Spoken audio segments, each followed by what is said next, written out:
Friday Faceoff a little earlier this week on WDFN.com because we've got, well, this is an empty bracket right now. When you'll be watching this, hopefully our picks will still be alive. It's Eric Chase and Matt Shepard. First question, your Final Four.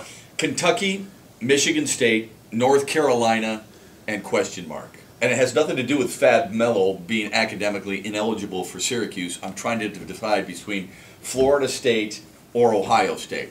The Big Ten in me would like to say Ohio State, but we've talked before on Faceoff about their limitations. They have 5 really good starting players. They have Evan Ravenel who comes off the bench. That's all they have, though. I don't know if they have the depth. Florida State has good defense. We all know about that. They're also long. They can score. I'm kind of siding with the Seminoles a little bit out of that bracket. I wonder if the Seminoles just had Duke in North Carolina's number this year. There's so many question marks. The bracket is as wide open as ever. By the time you watch this video, a number 1 might have gone down. Yeah. Syracuse plays UNC Asheville. Jim Boeheim complimented them. He wasn't going to throw them under the bus at all. But missing Fab Mello in the middle as the anchor of that 2-3 defense, it doesn't contribute any points. They have defensive rebounding problems anyway, with 3 blocks a game for Fab Mello. Maybe for the first time in history, a 1 goes down. My 4. It's going to happen eventually, right? I mean, you would guess. Okay. I mean, number 1s are 108-0 all time in NCAA tournament history. But can it continue with the way the parity is in college basketball? Would it surprise anybody if some of the... We've seen Belmont stage upsets. We've seen George Mason stage. We've seen 15 against 2s. We've seen 14 against 3s. But is it that much of a stretch for us to believe that a 16 couldn't beat a 1? Let me throw this out there. And by the way, the 3 of the best ever 16 seeds in the tournament this year, 1 won't make it past their playing game. Lamar, Vermont, and UNC Asheville, one of the best 16s power ranking-wise ever in the tournament. Let me ask you this, as we talk lots of March Madness here on the Friday Face-Off. If UNC Asheville were to beat Syracuse, what kind of level do you put it on when it comes to Georgetown Villanova upset? Much bigger than that. Yeah. Much bigger than that. I mean, we're talking about historic, first time ever, and many of teams have had the same opportunity. By far the biggest upset ever, considering Syracuse was number 1 for not most of the year, but a lot of the season, and they've only lost, what, 2 games in what is a power conference. There's no question what the biggest upset would be. And one of those losses, they missed Fab Mello against Notre Dame in the middle of the season. My Final 4, I'll go out on a limb. Kentucky all the way. Anthony Davis. Even though they're young. But you know what? I think Calipari himself has figured out how to coach young players. He's been in this... How so?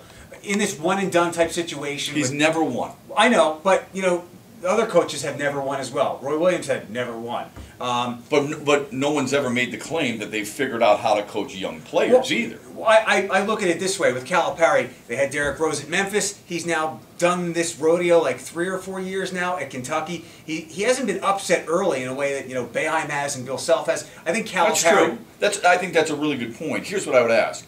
If it weren't for John Calipari, okay, if it weren't the Teflon Don look and all that other stuff, wouldn't we be criticizing for a guy who's getting that much talent, and the talent speaks for itself, whether it be Derrick Rose, Brandon Knight, DeMarcus Cousins, whoever it may be. There's no doubt the pedigree that these guys come to Kentucky, Memphis, or wherever the destination John Calipari resides is. Would anybody not be getting more flack? John Calipari, I don't think, gets much blame at all. He just happens to fall short when all these other guys supposedly overachieve. Well, I think in his case it's just because of Northern Iowa has never taken him down. A 14/3 has never taken him down. And again, I'm just projecting. I think at some point Calipari, who's a pretty damn good coach and a charismatic guy to attract these... He's a cheater, but he's a good coach. Well, yeah, you got to play the game. To me, I think at some point Calipari is going to be the guy that figures out how to coach these young players and how to transition them mentally from game 1 through game 31 and go, okay, I'm not going to treat these kids like freshmen anymore. Right. I'm going to treat them like leaders. And he's got a Darius, we had Darius Morris here, right? Yes. He's got a Darius Miller there who is a veteran on that team. None of these kids seem immature. And I think at some point, and this year the talent just might be overwhelming. Bad shooting night, it's okay. Anthony Davis is going to swat everything down. Yeah. So I'll go Kentucky. Man, it's tough, but it's one of my most anticipated matchups. I'll go Missouri over Michigan State. Because they shoot 50% from the floor, folks. They have like 5 guys who average double digits. Missouri?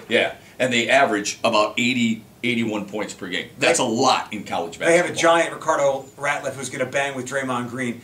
No relation to Theo. No. I'll go...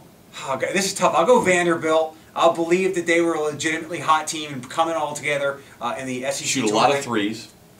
And I will go, oh boy, this is a tough one. I'll go North Carolina. I know they have as much talent, or they're right there with Kentucky when it comes to talent on the court. Yeah. Sometimes that talent doesn't always play real well together, and I don't think it's as overwhelming as the team that just eviscerated Michigan State a few years ago, but they're good. It's as wide open as ever before. Do you have and I know that you haven't broken this thing down completely yet. Well, Kentucky's the best team. If you're asking me to pick a champ, if they're the best team, I would guess Kentucky would get it done, and then it would be a bruise for the NCAA that has received a lot of bruises recently, but especially now if John Calipari wins, because he is such a cheater.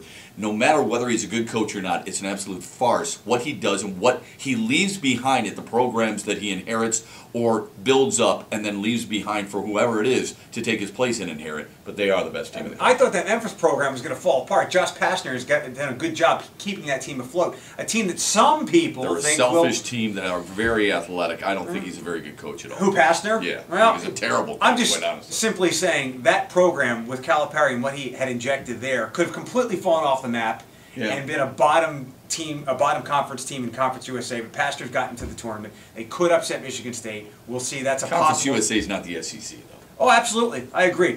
Final question as we do our March Madness Friday Faceoff. Is there one team on this bracket that isn't a top seed that you go, boy, with a couple of breaks, they could go pretty deep? Cincinnati, I think, is one of those teams. They're a 6th seed. They're playing very well right now, so you can see maybe them, like I said, as a 6th seed. I wouldn't put it past them. Iowa State's a pretty good club, too. I don't think they'll go very far. They're another 6th seed that I'd watch out for. I like Wichita State. They've been a top 15 all season long. They're a veteran team. But they may lose to VCU right out of the gate. We'll disagree there. It's unfortunate. I think one thing I'll be critical of the committee was, one, Southern Mississippi being an at-large, two, pitting two mid-majors like that in round one. Right. I agree with you on VCU earned the right after what they did last year. I know it's not last year, but Shaka Smart earned the right to go take down in Indiana or a high major secondary team in the tournament. Pitting two mid-majors, I hate that, but you know the committee wants to see the best teams rise. Watch Belmont and watch Davidson. Your thoughts on March Madness, WDFN.com. We do this every single Friday. It's a little earlier this week. WDFN.com, the Friday Face-Off.